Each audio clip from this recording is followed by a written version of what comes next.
I finally arrived at a grungy little storefront with a dinged-up sheet metal crescent moon hanging outside like a shingle. I stepped through the door, into a billow of smoke issuing from a little cauldron, in the hand of a middle-aged white lady with peppermint patty hair and a wolves howling at the moon sweatshirt over a turtleneck. A classic look. I asked her if they needed any help around the shop, and she said, "Whatever you're putting out, sister, it's working. You're hired."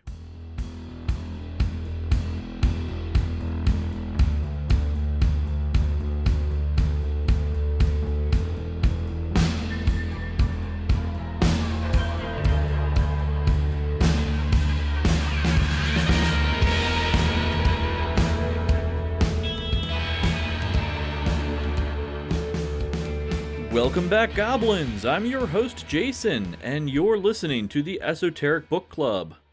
Tonight I'm reviewing Enchantments, A Modern Witch's Guide to Self-Possession by Maya Spalter. You may remember her name popping up in a previous News Briefs episode. I was so intrigued by her story that I picked up her book.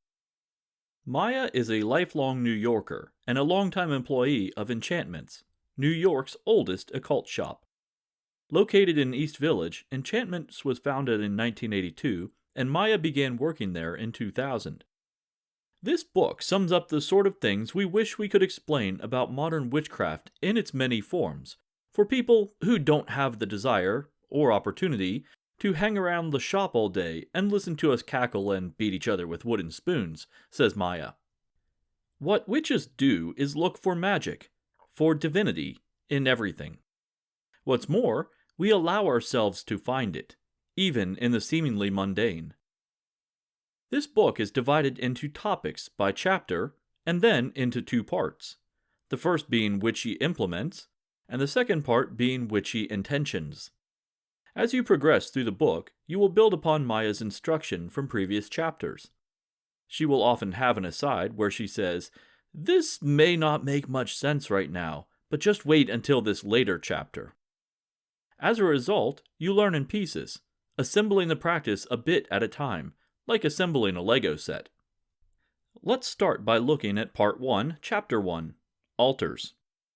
This is Maya's favorite part. She says, "I actually have a dream of starting a business called Spalter's Altars, where I go into people's houses and help them assemble altars out of items they already have, or that we could find at a yard sale or dollar store. Creating magic with what is on hand is Maya's forte, it seems. Above all else, she advises that you have to do what feels right to you for your purpose. Specific liturgy of individual practices may require more specific items, but she points out that rule number 1 in the Witch's Bible, which coincidentally is a real book written by Janet and Stuart Farrar, is do what feels right to you. Spalter goes into a little detail about the items utilized on a Wiccan altar and how they relate to the suits of the tarot. My favorite part is her snarky statement, "Chalice, a Christian word for a cup." This is part of her brilliant teaching style. Hidden within her irreverence, she is making associations with concepts that people are already familiar with. She's also completely honest with the reader, too. When referring to the debate about which elements suits the swords and wands represented, she says, I don't use either one on my altar, so arguing the point is purely academic. What this demonstrates is that association is the important part of symbolism, and it's very much personal. When she wants to represent water, she uses, you guessed it, water. The object holding it is irrelevant to her. But if you adhere to certain Wiccan associations, the chalice itself represents water. Like she said, it's how you see it that matters. You can even combine the elements in, the elements of your altar. What if you had water within a stoneware mug? You would be combining both water and earth. Oftentimes, the air element is represented by incense or scented oils. What if you used a lit, scented candle? With that one object, you're combining both air and fire. Now that we're on a roll, we need to define a few terms. Altars and shrines. Altars, as we've been discussing, are magical workspaces and can also contain a shrine, but this is not necessary. A shrine is a space dedicated to a deity, entity, or concept. In summary, a shrine is dedicated to the non-physical, while the altar tends to be more physically rooted. Why does this delineation matter? Because the last element represented on your altar is spirit, the source of inspiration, influence, and of all magic. This is the role that a shrine often plays on the altar. It represents this intangible concept, the animating life force of the universe. The shrine could be as simple as a photograph, or could be elaborate. People around the world create shrines using different techniques. This can range from mementos from ancestors to objects associated with a deity used to entice their attention to the altar. If you have a space dedicated to deities on your shrine, Maya advises you to leave a space for offerings. Not sure what to leave as an offering? Time to get Googling. If you find out your deity likes licorice, you should probably grab some Twizzlers. Yes, this is an actual example in the book. Like I said, she's nothing if not irreverent. Finally, she briefly outlines two other witchy items that are usually found on an altar, though they are not items that she uses herself. The first is a broom, or besom, which is largely ornamental now, but can be used for ritual cleansing, or, if it's small enough, to clean your altar. The cauldron is the other object that you'll often see, but its function has changed a bit over the centuries.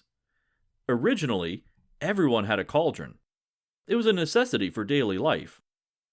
On a modern altar, the cauldron's size has diminished, and is often used more like a brazier, a fire-resistant vessel used for burning things in. We now have the base constructed for our workings. What's the next Lego in our set? Legos come in various sizes and shapes, but they also come in different colors. Yes, that's right. Chapter 2 is on the use of color in magic. Spalter explains why color is important in spellcraft. Colors are essentially signifiers to consider when building a spell. A lot of magical work is about setting the mood that matches your intention. And, in the context of spell building, colors are like physical manifestations of a mood. She goes into a bit more detail about color theory, how eyes perceive color, and why color affects us, but then has a listing of Roy G. Biv colors and their associations. These associations include planetary correlations, the moods evoked, and other related metaphysical concepts. Every summary I've heard begins with the color red, which is the first color in the visible light spectrum, so most people know its association by now.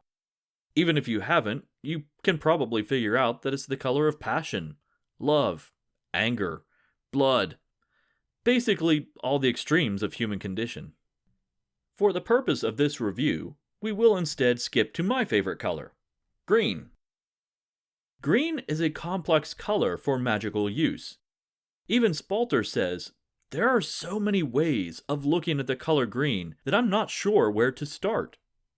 Green is the color associated with the heart chakra, so that is the foundation for Spalter's description.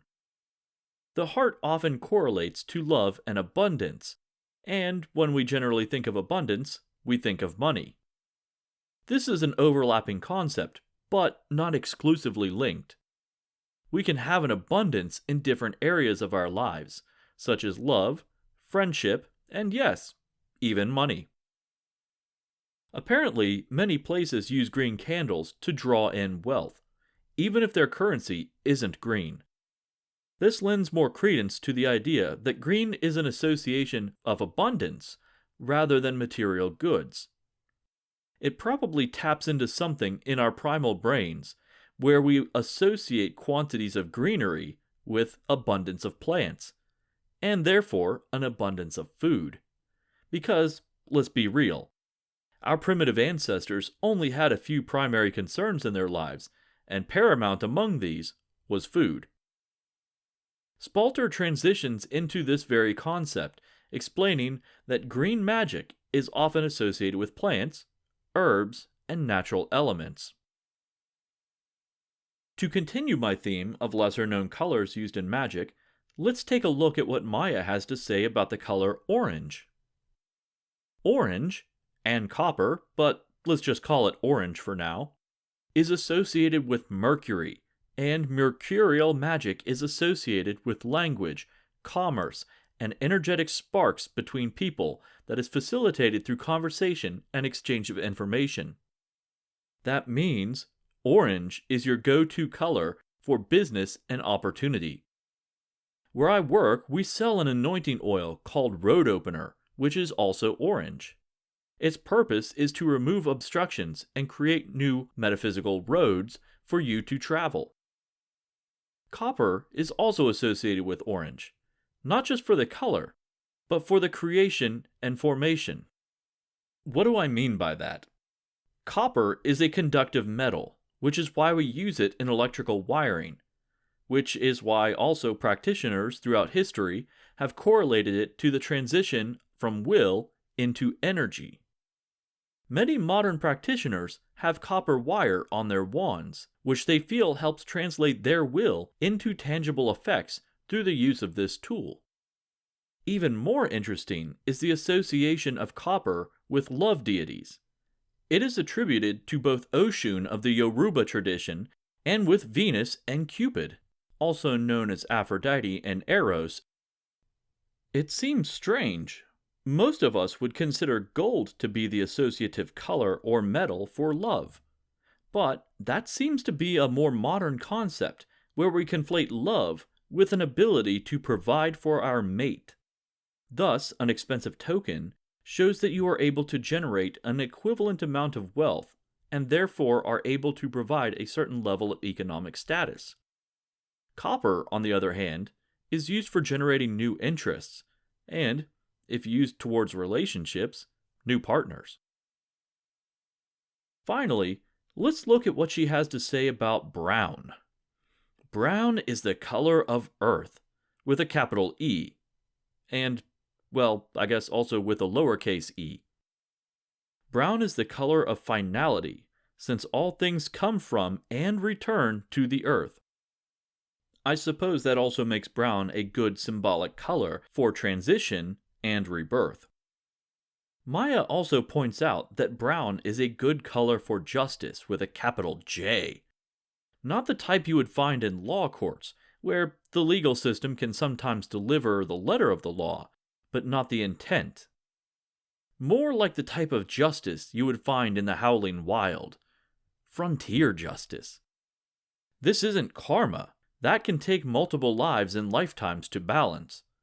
No, this is the immediate turnaround of punishment befitting the crime. What comes around, goes around. Oddly enough, you can also find calm in the color brown. It is so base and so stable that there is peace to be found in the knowledge that everyone is the same. We all come from the dirt, and eventually we will all return to it. Before this all seems too serious, rest assured, there is a poop joke in this book, so no worries. Maya elaborates on all the colors, including gray, silver, and gold, but I'll leave those for you to research. Besides, colors are nice, but how do you incorporate those colors into your practice? Currently, the answer is what leads us into Chapter 3, Candles. Maya relates that custom-carved candles are the bread and butter of Enchantments ever since it opened its doors in 1982. In fact, they are in as much demand now as ever before. That said, what you are receiving in a candle from Enchantments is the artistry and experience of the employees. You can get the same effect from one that you make yourself. You just have to have a little know-how and put in the effort. Maya leads the reader through the steps in creating your own magical candle. This is where previous lessons begin to gel together and create tangible effects. Step 1 is to know your intention. This sounds super esoteric, but it's rather simple. Why are you carving this candle? What effect do you want it to have? Be specific. Let's say you're making a money candle. You have several options, but simply saying, "I want more money," is a bit too vague. Where do you want this money to come from? Do you want an inheritance? Do you need a new job? Maybe you just want to win the lottery. Why is it so important to be specific? Well, one example is that you can get money after receiving a settlement for an accident. Sure, you get money, but you may also be recovering in the hospital for a while. This is a bit of an extreme example, but it illustrates to you why you want to be specific. Remember what I said about colors? Most cultures associate green with money. But what if your intention is to get it from a better paying job? In that instance, you may want to consider an orange candle rather than a green one. See, that's the trick with associations like this. Be specific, because every aspect has purpose and intent behind it. Something as simple as the color of a candle can either enhance or hinder this effect. Step 2 is choosing your candle. The immediate question is, does size matter? In typical fashion, Maya replies, yes. No. Well, sometimes. Essentially, it depends on functionality and how much you are willing to put into the spell. Are you willing and able to burn a gigantic 7-day candle? Are you worried about your cats knocking it over when you go to work? Maybe you should consider a smaller candle, or make provisions for it to be extinguished when you're gone and reignited upon your return. Maya even talks about how some people will move their candle into their bathtubs while they're out of the apartment. That way, there's nothing combustible nearby. Choose your candle's color, size, and style, so we can move on to step 3, okay? Step 3. Choose your symbols. Symbols? We haven't learned anything about symbols yet. It's okay, don't worry. It's pretty straightforward. The idea is to pick a design or a series of designs that represent your intention. These can be as abstract or elaborate as you want. If you're feeling a little extra, you can even attempt a bit of sculpting and physically carve the candle into the shape you want, rather than inscribing a design into it. The choice is totally yours. Step 4 is anointing, or, as Maya puts it, that's just a fancy word for greasing it up. What you're doing is using a combination of oils and herbs to provide added intent to the candle. Remember that money drawing candle I used as an example? Let's add some peppermint oil to it. I can't really say why, but the scent of peppermint just screams green to me. And, as I mentioned earlier, green is associated with, that's right, money. Don't have any fancy oils available? It's okay. Go ahead and use a small amount of olive oil. Just place a small amount in your palm and massage that into the candle. Make sure to get all the oil into the areas that you just carved. Why? That's for the next part. Adding the herbs and other decorations. What herb could be used with a money candle? Well, we already added some peppermint oil, so we need to add something a little bit more complimentary. I would grind some rosemary into a fine powder and add that. You'll notice rather quickly that the powder sticks to all the oil, and that's exactly what we want. As you continue to massage it into the candle, you'll notice that it builds up within the carved recesses. Another decoration that Maya enjoys adding, which is a material I despise, is glitter. It's not necessary, but if you want a candle that is visually appealing, and if that will help you in your spell, go for it. I just personally don't like cleaning up after using glitter, since you continue to find it everywhere for weeks afterwards. On to step 5. We're almost done, I swear. This step is preparing the jar. Now, wait a minute. No one said it had to be a jar candle. That's true. If the candle you're using is a taper or a chime candle, that's okay. You can do this step with whatever object you are using to hold the candle while it burns. According to Maya, there are a few additives that they use in enchantments in this step. The first is something for drawing in, assuming it's a candle used to bring something to the person. This can be a small layer of iron filings, or even just an old refrigerator magnet. Largely, it's symbolic. So as long as you have something in there to represent this pulling force, you're good. Next is a bit of sweetness to entice the energies. Sometimes, even with the magnet, you need to lure things a bit closer for things to take effect. Enchantments uses honey or molasses, but you can do something as simple as tearing open a sugar packet from the diner and dumping it into the bottom of a jar. It's all about symbolism, remember? The last part sounds pretty cool in all honesty. They light a bit of powdered incense, and while it's still smoldering, dump it into the jar. They then place a plate on top of the jar, cutting off the oxygen supply. This causes the smoke from the incense to billow, but also extinguishes the embers. This bit of heat melts a bit of the sweet stuff in the bottom, allowing it all to blend together and harden when it's done. Finally, just drop in the candle. Step 6. Wait a minute, I thought you said we were done. And we kind of are. The final step is the Spiel. This is the same recommendation given to every patron of enchantments who purchases a custom candle. First, before lighting the candle, take a salt bath. This is a ritual of purification that helps remove all the spiritual gunk that builds up on you throughout the day. If you don't have a bath, you can dissolve some salt in warm water and use it as a rinse, pouring it over yourself in the shower. Next, set your intentions for the candle. If you made the candle yourself, this step is easy. You're just reaffirming the reason you made it in the first place. If you purchased a custom candle, you need to basically tell the candle, hey, this is why I had you made, and this is the specific purpose that I have for you. You're giving the candle its mission. You can say this out loud, write it down on a piece of parchment, express it through interpretive dance. It's entirely up to you. Now you may light the candle. Chapter 4 is entitled Plants and Minerals, although think of minerals like salt rather than specific stones, which are covered later.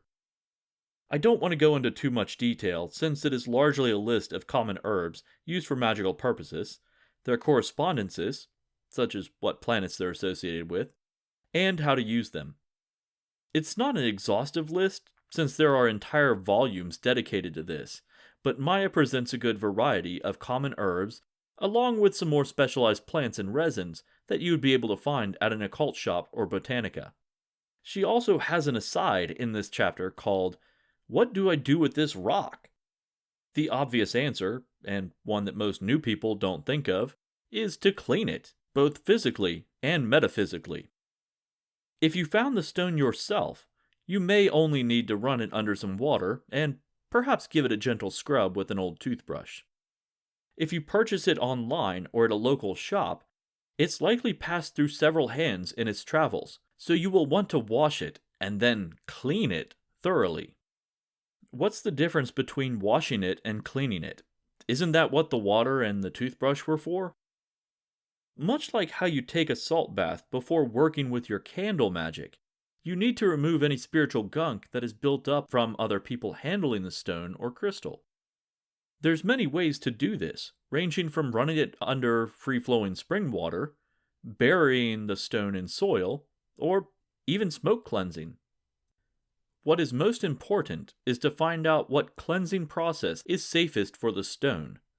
Some, like malachite, are toxic and are often coated with a sealant when you purchase them. When you cleanse a stone like this, you want to make sure not to remove the sealant. Otherwise, you may inadvertently poison yourself later on. Now that it's properly washed and cleaned, you need to charge the crystal. Yeah, I know, this is starting to sound pretty woo, but think of it like this. You are attuning the crystal to yourself.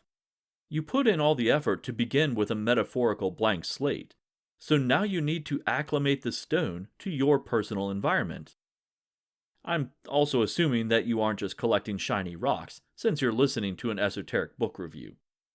You can charge them in different ways.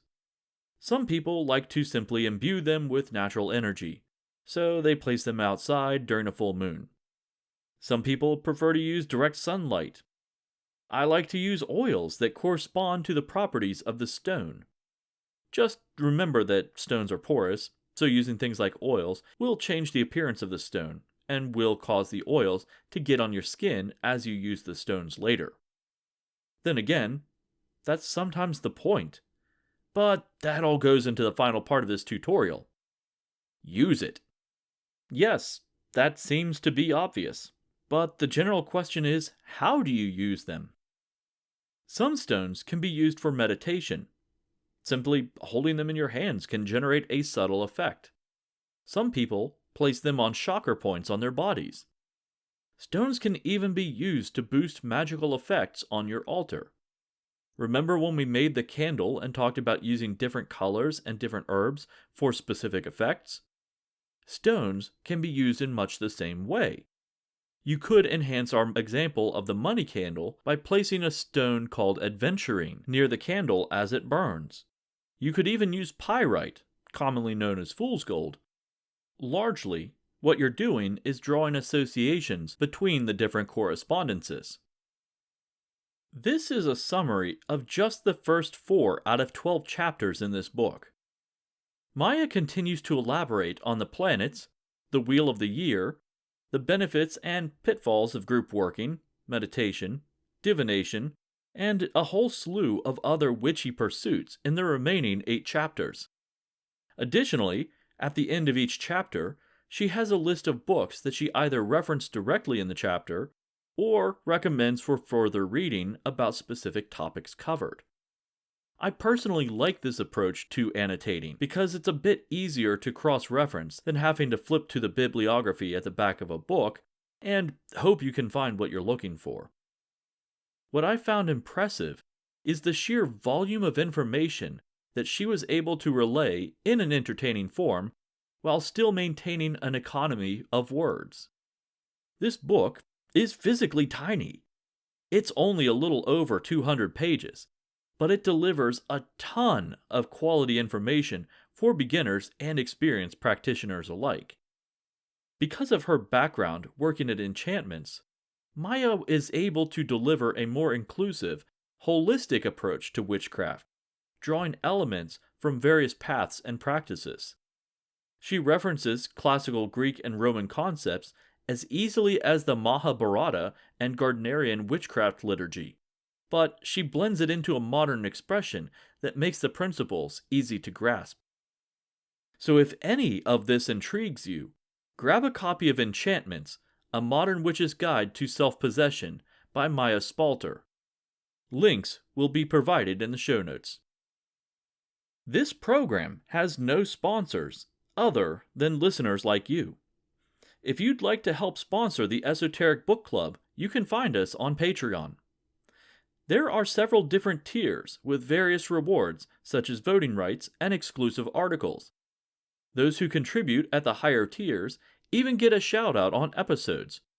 Contributors, such as Samantha Shaver, who is at the elemental level, which earns her a mention on every show. What she doesn't know yet is that there will be a special episode extension sent directly to her inbox, where I will summarize and review the chapter Psychic Friend Networks or Magical Collaboration. Content exclusive to the elemental level patrons. Every little bit helps, so even at the lowest tier, you too can become a loyal goblin. Esoteric Book Club can be found on Facebook, Instagram, and at esotericbookclub.org. If you enjoy the show, please like, share, and leave a review. Intro and outro music is courtesy of Sarah Rudy and her band Hello June. Their music can be found at bandcamp.com and at wearehellojune.com. Until next time, remember, stay safe, stay warm, and stay weird.